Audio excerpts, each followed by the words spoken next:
Bonjour à toutes et à tous, nous sommes encore une fois sur le plateau de Tech Fest à Grenoble et cette année la santé est au cœur des intérêts de ce grand salon grenoblois de la tech où Numérama est partenaire. Et cette fois je suis accompagné de Julien Dussert, bonjour. Bonjour Julien. Et du coup, Julien Dussert, vous avez peut-être lu son témoignage sur Numérama que nous avons publié en fin d'année dernière ou en début d'année 2026, je ne m'en souviens plus exactement. Mais en tout cas, un témoignage qui avait fait beaucoup parler, qui avait eu beaucoup de lectures.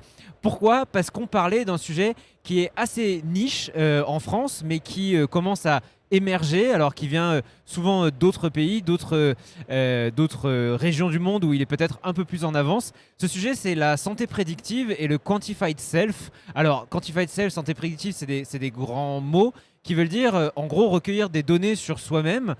Pour quels usages ? Pour des usages qui sont soit côté bien-être, soit côté sport, mais aussi sur des usages très précis sur la santé, donc sur réellement comment se sentir bien, comment mieux vieillir, comment vieillir plus longtemps peut-être parfois, selon certaines théories qu'on va développer. Aujourd'hui, on a toute une conférence où on va discuter de tout ça en Agora, mais on a ce petit plaisir de faire une répétition et de synthétiser ce sujet pour le plateau de Tech Fest. Donc évidemment, on ne va pas se priver. Et d'abord, du coup, j'aimerais te poser une question, Julien. Toi qui fais ça depuis 15 ans, j'aimerais comprendre la démarche. Pourquoi tu as commencé il y a 15 ans, alors vraiment précurseur, hein, parce qu'on n'avait pas tous ces outils, à mesurer ce qui se passait dans ton corps ? Alors il y a plusieurs facteurs. Déjà, il y a un facteur très personnel, santé, hein, concrètement. Je sortais d'une période qu'on a un peu tous connue, où on se laisse aller pendant plusieurs années, on arrête le sport, on en fait très peu. Donc forcément, la santé en pâtit. Donc santé basique, hein, je prends du poids, on fait un peu plus la fête, etc. Et forcément, au quotidien, ça nous impacte. Donc il y a déjà ça. Bien sûr. Et donc, je sortais un peu de cette période, j'avais vraiment envie de me prendre en main. J'avais envie de changer. Et à côté de ça, j'ai deux caractéristiques qui fait une, que je suis assez maniaque. Donc j'ai plutôt une habitude de vouloir tout maîtriser. Alors c'est très personnel, hein, de vouloir apprendre la main sur les choses, etc. D'optimiser l'ensemble de ma vie. Je me dis pourquoi pas sur la santé de mon sport, sur la santé en général. En plus, je m'étais vraiment investi de plus en plus dans un sport, d'un nouveau sport en ce temps-là, qui était le trail. Je voulais me mettre à fond, etc. Donc c'était une des raisons. Et un troisième point aussi, c'est très relié à la tech, c'est aussi mon métier, c'est ma passion. Je me dis pourquoi pas mélanger les deux. Et je découvrais le quantified self. J'en entendais parler aux États-Unis, j'en avais parlé en effet, comme tu dis, dans d'autres régions. Et je me suis dit, allez, on va tester chez soi. Il n'y a pas beaucoup d'applications très sympas qui le font, voire pas. Pourquoi je ne ferais pas moi-même mes enregistrements et je ne capterais pas mes données moi-même ? Mais alors attends, on parle d'il y a 15 ans. Il y a 15 ans, pour mémoire, on était. Est-ce que la première Apple Watch était sortie ? Je crois même pas. Non, du tout. Du coup, comment t'as commencé quoi ? Au début, j'ai commencé de manière assez classique comme tout le monde. C'était les premières applications de course comme Runkeeper. On enregistrait nos activités. Et je voulais sauvegarder parce que j'avais toujours peur que toutes mes données partent. Donc je commençais déjà à les mettre sur un Excel. Je mettais aussi mes sorties à côté de montagne. Je les enregistrais, je voyais ce que je faisais, combien de temps je faisais, etc. pour le trail. Et je m'étais dit qu'au final, ça pourrait être intéressant si je pouvais capter un maximum d'informations comme ça.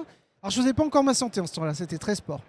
Et les années venant, les appareils, les capteurs arrivant, l'Apple Watch justement, les balances comme WeThings, j'ai dû avoir premier modèle de WeThings en balance, hein, vraiment, qui marche toujours aussi bien, c'est ça qui est incroyable. Oui, complètement. Et là, je pouvais quand même de plus en plus capter d'éléments, capter de choses. Et dès qu'il y avait un nouvel appareil un peu connecté, un peu santé sport qui sortait, j'ai testé plein de bracelets, je crois que je les ai tous testés aussi. Je me suis dit, ah pourquoi pas. Et au final, pour arriver justement à des choses plus aujourd'hui, beaucoup plus précises et beaucoup plus d'éléments, beaucoup plus de choses qui me permettent d'enregistrer mes données, quoi. Ok, donc au tout début, c'était quand même un peu le Far West et Complètement. t'as bricolé ce que tu pouvais. Et petit à petit, t'as réussi à avoir des données peut-être de plus en plus précises. C'est ça. Comme tu dis, le switch sport vers santé, tu dirais qu'il s'est passé à peu près Apple, quand ouais. Apple principalement. Ouais, c'est Apple qui a un peu Complètement. lancé ça C'est ça. dans ton usage et Exactement. qui a réussi à centraliser les données parce que finalement, on a une sorte de. On en a une chacun au Oui, poignet. c'est C'est un centralisateur des données ça. de santé un peu en permanence. Alors j'ai eu aussi les premières montres connectées sport, hein, les premières Garmin Fenix vraiment qui commencent à être de plus en plus connectées, ils ont été précurseurs quand les smartphones sont sortis, hein, pour se connecter avec les smartphones. Et déjà eux fournissaient pas mal d'éléments, mais c'est vrai qu'Apple a vraiment été game changer sur l'ensemble des données.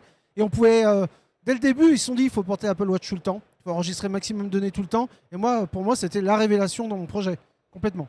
Ouais, et du coup, ton projet, au début, il était donc, comme on dit, basé un peu sur ce que tu savais faire, etc. L'Apple Mm. Watch. T'as toujours gardé, c'était quelque chose qui m'intéressait dans ton témoignage, c'est que tu as toujours gardé une approche où tu voulais avoir un endroit où synchroniser tes données. C'est ça. Et t'as rien trouvé de mieux qu'un tableur Excel pour tout Bah, ça? malheureusement, oui, parce que des applications, il y a Apple Santé, Strava sortait depuis quelques années, mais c'était plutôt réseau social. Et puis en plus, ils ciblaient des sports très particuliers, purement très mainstream, comme le running, les choses comme ça. Et moi, ça me manquait. J'avais vraiment pas l'application. Puis Apple Santé est toujours pas parfaite. Et le fait d'avoir mon propre outil, même si c'est juste un Google Sheet au final, permet vraiment d'avoir mes données brutes comme je les veux. Et maintenant, pour en faire d'autres choses, qui pour l'instant, les applications ne font pas, justement. Ok, et c'est peut-être ça l'étape qui intéresse aujourd'hui, c'est que on est passé d'un endroit où il n'y avait pas de matériel, pas de données, pas de logiciel, à un moment où on a eu le matériel et le logiciel pour tout loguer. Mm. Et aujourd'hui, c'est ce que tu nous disais, et je te laissais nous en parler, mais c'est que avec l'arrivée de l'IA, avec l'arrivée de nouvelles manières d'interpréter ces données Mm. qui sont bien plus à la portée de n'importe qui que tout ce qu'on a connu auparavant, eh ben, tu arrives à une nouvelle étape où tu arrives à en faire quelque chose. Et c'est quoi? C'est récent quand même. C'est exactement. Mais tu as très bien dit, c'est des étapes que j'ai vécues. J'ai vécu la première application mobile type Runkeeper qui enregistrait mes données. Ensuite, j'ai eu ma première montre connectée vraiment. L'Apple Watch ensuite. Donc on est allé dans les wearables, comme on appelait ça de plus en plus. Et maintenant, l'IA, c'est vraiment l'étape supplémentaire. On a chopé les données, on les a enregistrées, je les ai mis de côté. Qu'est-ce que j'en fais? Parce que moi, personnellement, je passais du temps dessus. Je regardais le temps que j'avais fait, à tel moment, telle sortie, comment je me sentais à ce moment-là. C'était moi-même. Donc c'était long et l'IA, l'intérêt, c'est de se faire aider, au final, de trouver un moyen d'améliorer ça, justement. Ouais, bien sûr. Et du coup, maintenant, tu as réussi à trouver des usages où l'IA va t'accompagner en ayant à la fois cet historique que tu as pu Oui, envoyer dans les générateurs et aussi, du coup, peut-être des conseils quotidiens ou... exactement. Ce que je fais, en fin de compte, pour l'instant, j'ai fait 3 tests. C'est un mode un peu test. Un premier temps, j'avais essayé justement d'utiliser les données et l'IA uniquement pour la partie sport. C'est-à-dire que dans mon workflow que je m'étais créé, il enregistrait ma sortie. La sortie était poussée automatiquement à un petit workflow que j'avais fait sur N8N. Alors pour ceux qui ne connaissent pas N8N, c'est un système un peu low code qui permet de connecter des API entre elles, de faire d'automatisation et de rajouter un peu d'IA au milieu. Et dès qu'il y avait une nouvelle sortie de sport qui était créée, l'IA la chopait, faisait une analyse à partir d'instructions que je lui avais données au préalable pour, en gros, le transformer en vrai coach de trail, de sport. Et faisait une analyse et me l'a renvoyé sur WhatsApp et je reçois un message juste après la sortie, genre 5-10 minutes après.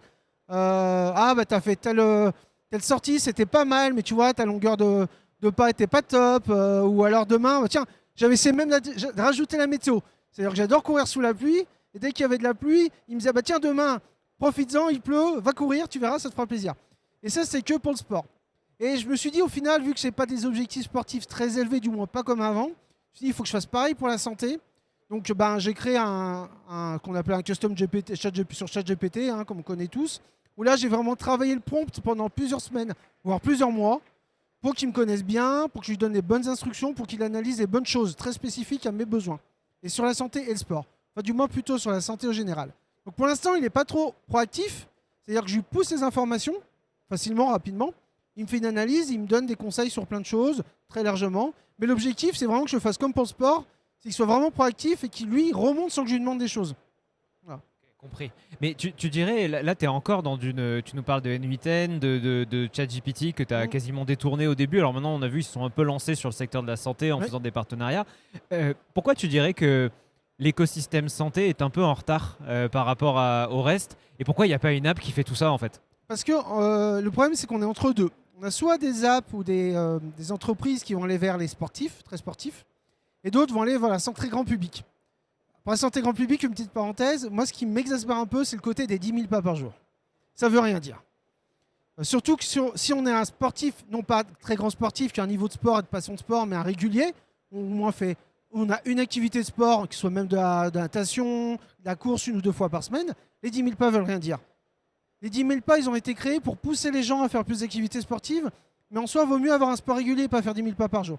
Et ces applications sont encore trop populistes, un peu trop grand public. Donc, en fin de compte, elles font pas assez.